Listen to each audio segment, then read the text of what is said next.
2025年4月3日，南湾省发生6.6级地震，距离丧尸疫情全面爆发只剩30天。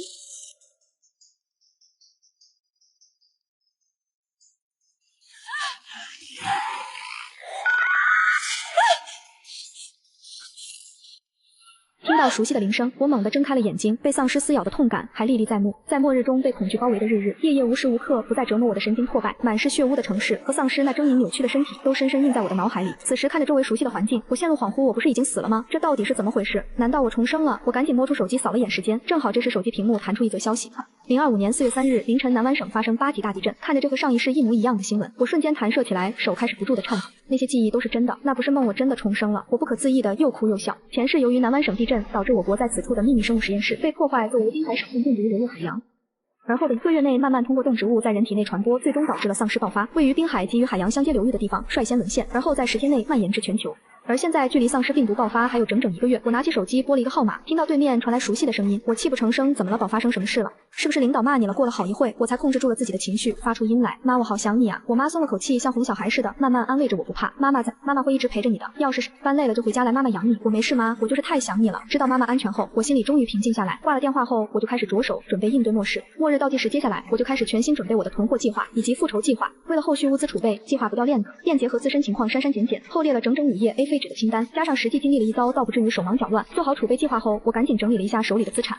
去年房地产暴雷，我在年初就劝老妈把家里不住的2套房子赶紧卖掉，存银行吃利息。加上这2年我存的还有大概600多万，现在住的这套也得紧卖出去，能变现的赶紧变现。爸爸在我初中的时候就去世了，只剩老妈一人把我拉扯大。通讯中断，交通阻隔，最后我也不知道妈妈是否安全。无数个漫长的夜里，我都在后悔，如果给我重来一次的机会，我一定不会独自离家来到那么远的城市打拼，哪怕死好歹也能死在一块。上天竟然给我一次重来的机会，这一次我一定要保护好家人，好好活下去。首要任务就是要囤够至少2个人生活30年的物资，然后再找一个安全的地方躲起来。我呢想到最合适的地方就是罗家村，地理位置优越，地下水资源丰富，山上还能开垦梯田。最重要的是入村道路有2座陡山夹道，而城易守难攻，即使不幸都变成丧尸，也比城里要好太多。时间紧迫，我不敢多耽误，就立刻出发去郊外联系接下了1个月的时间，然后联系食品公司，以公司团建支援山村小学的名义订购了一批生活物资，接着又从网上订购了300人份的春夏秋冬衣服和10套大棉被、500条内衣内裤、袜子、鞋子换洗若干，应该差不多够穿几10年了。接下来我又囤了一仓库的物资，到了末日这都是奢侈品。弄完这些，不知不觉已经到了深夜。末世倒计时10天，物资备仇人已上钩。妈，我要回老家开民宿。什么？他不知道我不是创业，而是在给末世留后路。重生一次，我绝不会再任人宰割。什么？你要回老家开民宿？罗美女士一把扯下脸上的面膜，隐约还能看见扁桃体。现在大环境啥样？你不知道？你爸的朋友听说这2年店都倒闭了好几家，你还敢创业？毕竟重生的设定太玄幻了。只能先扯一个理由，先把老妈骗回老家了，得让我妈给我看着家里的房子，后续加固装修。我面不改色，实则脚趾抠的扯了的谎。听旅游局朋友说，村上现在发现了陨石天坑，准备搞大开发的。我小心翼翼地说，这不是听说有政策的，我也能找个事干，那后面干不成也算是借此机会把家里房子装修我开始胡编乱造了。你要干也行，但是最多能投资100万，咱家也不是啥土豪，别把我养老钱都给亏进去了。你要是后面干不成了，赶紧给我去上班去了。罗美女士挂了电话，我就赶紧跟之前看好的装修公司通知开工各种建筑，建材也已经跟厂里联系好了。等末世来临，跨越城市，堪比难如登天，我就不用担心了。后面的10几天就是不断的收货理货，然后到全市各大药店采购一些抗生素、常见病药物以及外伤用药，当然还有武器。不过为了不引人注意，我只能店铺里买一些刀具和耐具之类的。幸运的是，托一个玩射击的朋友拿到了几把复合弓。上辈子我没能活到末日结束，重生之后我要活到最后。末日倒计时10天，东西已经采购基本完备。随着邮箱发出后，我长舒一口气，看着手机微信里名为富婆带我飞的群，我扯了扯嘴角，为了把这2个忘恩负义的混蛋聚到一起，可真是费了我一番力气呢。上一世我在外出寻找物资时遇到丧尸伟克，不得不暂避商场的时候遇到了陈伟、王丽娟，还有陈哲。陈伟和王丽娟是情侣，而陈哲是陈伟的舅舅。当时他们3人饥肠辘辘，险些昏倒，我好心分了一个馒头给他们3人。接下来的一段时间，也就慢慢一起出去寻找食物。他们尾随我，知晓我的住址后，故意往我背包里放新鲜血肉，想利用我引诱丧尸。第12鸟被我发现包里的肉块后，陈伟故意触动报警开关，混乱逃跑中。为躲避丧尸，我躲闪不及，被王丽娟推了一把。我本可以及时爬起来，但剧痛之下，我转身只看到陈哲狰狞的面孔和手中沾血的棍子。在被丧尸淹没的一刹那，我死死拽住了陈哲奋力挣扎的腿。想来这些都是为了对付我，然后独吞我的物资。是没想到反而把陈哲折了进去。重活一世，我一定要让他们付出代价。通过上一次聊天中，我得知陈伟和王丽娟都是某网页游戏重度玩家。我花了点钱，并用后台系统操作找到他们的游戏 ID， 并进入了同一个游戏群内，扮演了一个人人傻钱多富婆形象。果不其然，这2人就上钩，主动加我好友。每天这2个人想方设法让我给他们送装备、送皮肤，我当然乐得愿意。只是我的钱他们有命拿不知道，有没有命花。在我提出要请他们来我家玩时，他们迫不及待地的就答应了。我家在南湾省了，而且就在南湾省人民医院旁边。哦，看着群里不停跳出的消息，我忍不住冷笑，这么爱吃，当然要让你们当个饿死鬼上路了。好呀好呀，没问题。距离丧尸爆发还有4天，我疯狂囤货，只为活下去。败家子，囤那么多要开超市吗？妈，末世要来了！短期内大量购买物资，等末日来临时，这个仓库一定会被人盯上。算算时间，也是时候转移到另一个仓库里。我早早准备了一辆大货车，这些天我都是深夜把东西搬进车里，然后拉到村里，看着家里房间、地窖、院子里堆得满满的物资，安全感满满的。天熬夜人都快废了。我妈扶着门边的泡面箱子，险些栽倒。你这败家孩子，你脑子是被门挤了？整这老些东西，咋的？你要开超市啊？看着我妈一边盘着物资，一边气急的样子，我也不再隐瞒，索性把上一世的遭遇全都和盘托出。我以为我已经做好了独自一人承受的准备，但抬头却发现妈妈的眼中盛满了泪水，望向我的目光满是心疼。宝贝上辈子一个人辛苦你了。妈妈温暖的怀抱带着微微颤抖，我再也控制不住自己的情绪，反应过来才发现早已泪流满面。离丧尸爆发还有4、5天的时候，我们已经把东西收拾规整完毕，还去镇里茶楼补缺了一番，顺便在镇里订购了10个大酸菜缸子，此时也全都腌上了。想到周围的几十年的邻居，我妈又开始愁眉不展，好些都是看着我长大的爷爷奶奶。我俩蹲院子里一边摘菜一边讨论，最后还是没有更好的解决方式，又怕万一因为我重生导致蝴蝶效应末世，没来耽误了别人。二丫都快下半年了，你跟你妈咋菜还没弄完呢？我抬头看见这屋后头的刘叔开着卡车正准备出去。刘叔，你这是去哪呀？我去粮站卖粮去。刘叔一边回答我，一边从院子里倒车。我妈拿手肘捅了捅我，冲我对的口型，虽然还不知道啥情况，但我还是赶紧冲着刘叔喊一声：刘叔，你今天先别去了，天气预报说会下雨了。哎呦，二丫，还好你提醒我了，不然可坏事了。刘叔赶忙掉头把车开回家张罗着。刘婶一块把地上晒的车里堆的粮食都给收进了屋，只要能阻止大家在这时候卖粮，就有饭吃了。加上家家户户都养的一些鸡鸭猪之类的，省也差不多够吃了。凌晨的村庄万籁俱寂，空余2个黑色影子在月色下鬼鬼祟祟。陈伟和王丽娟也将在今天乘飞机抵达南湾，当然他们不会见到我。为了表示我因为突发事件无法陪同他们游玩的歉意，我给陈伟转了个3万，足够他们在南湾吃喝玩乐半个月，并在他们居住的酒店订购了一些南湾特产送过去。谁知道啥时候那山上石头滚下来了。村里几个老头老太太一边在树下嗑着瓜子，一边跟刘婶说道：要真去了，你这车都开不回来。刘婶连连点头后怕地说：可不是吗？正在院里的我和妈妈听到相视一笑，这下村里家家户户都有粮食。请耐心等待，乡亲们，道路情况已经上报了。村里广播已经播了5、6遍，但是却依然没有安排人来解决落实的问题。不少人挤在村长家里，今年下了好几场雨，粮食再不运出去，万一受潮价格就要降了，谁都不愿意1年的血汗钱打水漂。算时间，距离落实事件已经过了快2天了，但是上面依然没有任何来救援的意思。越靠近丧尸爆发的时间，我的心情就越发沉重。距离上一次病毒大面积爆发还有3天，国家可能已经开始收拢人手，为接下来的灾难做准备。我也发了信息给亲近的朋友，告诉他们有病毒，又提醒了多囤点东西。不知道他们能不能听进去，我能做的也就这么多了。我不想因为圣女而害了自己。发完这些信息后，我就再也没有回复任何信息。我不敢，也不会去赌末世的人心。这次的事件也给我和妈妈提了个醒，到了末世，城里都管不过来，谁还管你村里能不能活下去？遇到危险能自救的只有自己。还好我之前买的工具够多，终于在丧尸爆发前1天晚上，成功在院子周围挖了一圈1米宽深，沟沟里面插满了木刺，上面盖了藤编的席子和稻草渣土。只是时间太赶，只能先干到这个程度，后面再慢慢加宽。末日倒计时0天，经过了1晚上的疲惫，但是我没有丝毫困意。越接近上一次爆发的时候，我控制不住不断刷新的手机，看着坐在旁边的妈妈，我的内心开始变得渐渐平静。无论如何，我已经做了尽力我所能做到的一切，起码这一世我还和妈妈在一起。早上9点，微博上几条视频开始疯狂转发。早高峰地铁里，一个中年男子摇摇晃晃地走着，浑身青白，黑色的血管爬满身体，异常凶猛地扑向旁边的路人，尖叫、奔跑、混乱，顷刻间爆发。而之前被咬的人从最开始的疯狂挣扎变为抽搐，几分钟后慢慢站了起来。小区里，保安从值班室冲出来，死死抱着身下的老人，大口大口地啃食着。从无人机拍摄的视频里，能看到 A 国某全球知名医院已经彻底沦陷成为丧尸的天堂，仿佛世界末日一般的景象。在世界各地同时病毒扩散后，这就是世界末日。现在病毒末日等词条活跃在热搜上。同一时间，城市临时庇护所的地址在所有的城市屏幕和通讯设备上循环播放。只是上一世的我没有那么幸运，为了省钱，我租的小区属于超密集的地区，堪比某通院。末世来临后，不论是外出寻找食物，还是抵抗丧尸，都困难数倍。能再次感受到妈妈手心传来的体温，心里万般庆幸，感谢上天给我一次重来的机会。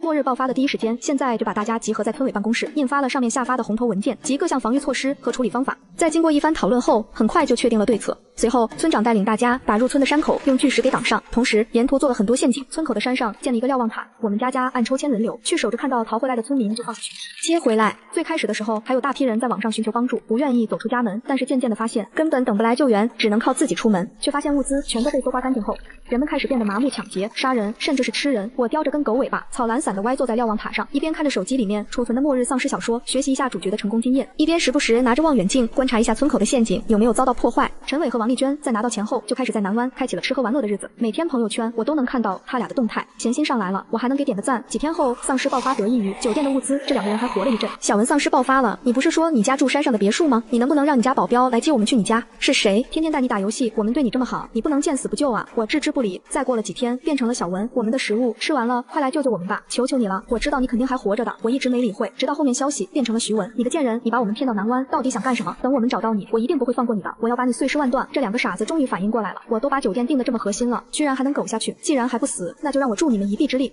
陈伟哥，丽娟姐，你们误会我了，我真的不是故意的，我是真的想请你们来南湾玩，真的对不起，我的手机在丧尸爆发第一天就摔坏了。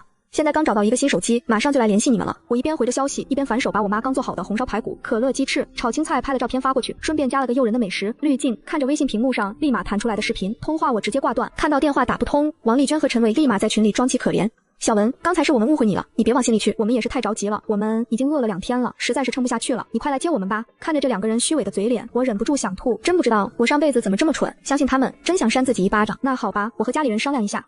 好，我们就知道小文你是最善良的，我故作为难，然后亮了傻逼。10分钟接着回复，我妈说家里的食物最多只能接纳1个人，如果你们同意的话，我就派人去接你们。还不等1分钟，王丽娟发来了一条语音消息，好的，我们商量一下，接下来群里便安静下来，我也不再管了，这两个人自私自利，只要把他们逼到绝境，再给一点诱惑，势必要反目成仇。又过了2天，我正躺在床上看一本逃荒，种田文看到关键处女主和村里人刚要逃荒结束，落下脚来，王丽娟的头像传来消息，小文陈伟生病了，他决定把这次机会让给我，你快派人来接我吧。接着传过来一张模糊的图片，照片里陈伟紧闭，双眼下半身被紧紧裹在被子里，脸色苍白，看来陈伟这下真是连渣都不剩了，活该。然后动了动手指，退出了群聊。有什么比看似得到希望却又坠落深渊更让人绝望呢？只是这些都跟我没有关系了。上一世南湾省全省沦陷，吴一生传如今南湾省早就被封锁起来，切断了所有出岛渠道。后来又过了半个月，连网络和电力也都没有了。好在我们村作为贫困村前2年，在政府帮扶下家户户都安装了太阳能，但是充电到底还是有限，村长只能靠把收音机扛到楼顶，不断调频才能收到零星的1点信息，这变成了我们唯一获取外界消息的渠道。大家吃了饭后还是照旧在村口榕树下闲聊，只不过话题由家长里短变成了这丧尸到底是啥子。这个月里，我跟罗梅女士把院子里的地种起了篱笆，开垦了出来，争取在年前收起来，好过冬。等到来年春天再种上些菜，末日后没法囤太多的肉，于是上山砍松枝、熏腊肉，成了目前每家每户必须要抓紧的事。满村子都弥漫着白色的烟雾和松枝的特殊香气，在一片热火朝天里，我和罗梅女士趁此机会把家里的肉处理了大部分，然后用真空机包装起来，买的受精鸡蛋鸭蛋也都在恒温孵化机里孵化了出来。二丫姐，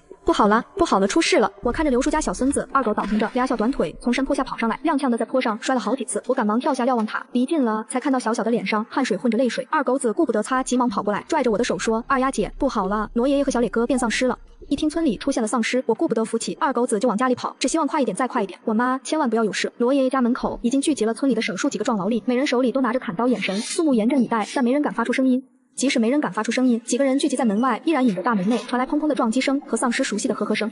丧尸对声音和人的味道很敏感，罗兰哥看到我来了，赶紧把我拉到了一旁。罗大叔和小磊变成丧尸了，罗爷爷为了不伤害大家，独自留下把小磊哥绑了起来，又把罗奶奶推了出去，反锁了家门。你回去跟你妈一块先照顾一下。罗奶奶听到我妈没事，我总算松了口气。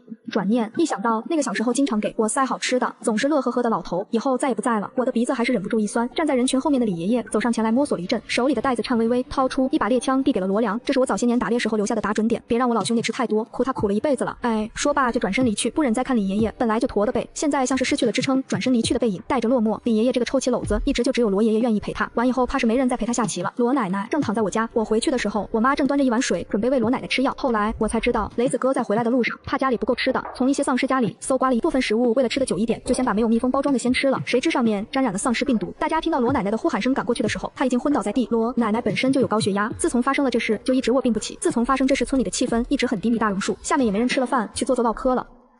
今天下了末世以来的第一场雪大雪，封山后我们会更安全些。我背着保温杯爬上了瞭望塔，杯里装着我妈早上给我煮的红糖姜汤。我拿着望远镜，望远处却发现了陷阱被破坏的痕迹，在观察了周边，确认没有发现人类和丧尸踪迹后，我才按照发出信号，三长两短警铃代表，有情况但不危急。没意，会就来了10个人，刘叔村长还有大强哥合力把村口的路障挪开，后头一堆婶子在后头翘首以盼。好些日子连广场舞都没法跳，这警铃自打安上还是第一回响了音，一群人看着陷阱里都啥动静，没有心里也放松下来，七嘴八舌开始闹腾起来。你们谁赶紧看看到底咋回事啊？就是啊，啥情况？这别不是丧尸掉里头了吧？我拿了根棍子探了探陷阱，碰到了一个柔软的东西。这时坑洞里也传来一阵呜呜咽咽的哀鸣，把陷阱里的血和草收拾干净才看，清楚是只小黄狗，一只狗腿上木刺尖穿透而出，血渍凝固在伤口周围，应该是昨天晚上不慎掉进去的。幸亏体型小木刺没有伤到要害，加上稻草覆盖，保温反而活了下来。这时这刚下来，老天爷就来送山货了。就是啊，赶紧拉出来，今晚还能加个菜呢。周围人开始附和起来，听着大家的话我没做声，但是看着小狗湿漉漉的眼神，却好像心里被拧了一下。被拖上来的小狗不停发出细小呜咽，奋力挣扎，我走上前去扯住勒着狗腿的绳子。各位叔叔婶婶、爷爷奶奶，这狗要不就给我吧，我家就我跟我妈大家留着这狗，还能提前警示一下，也能好好歇歇了。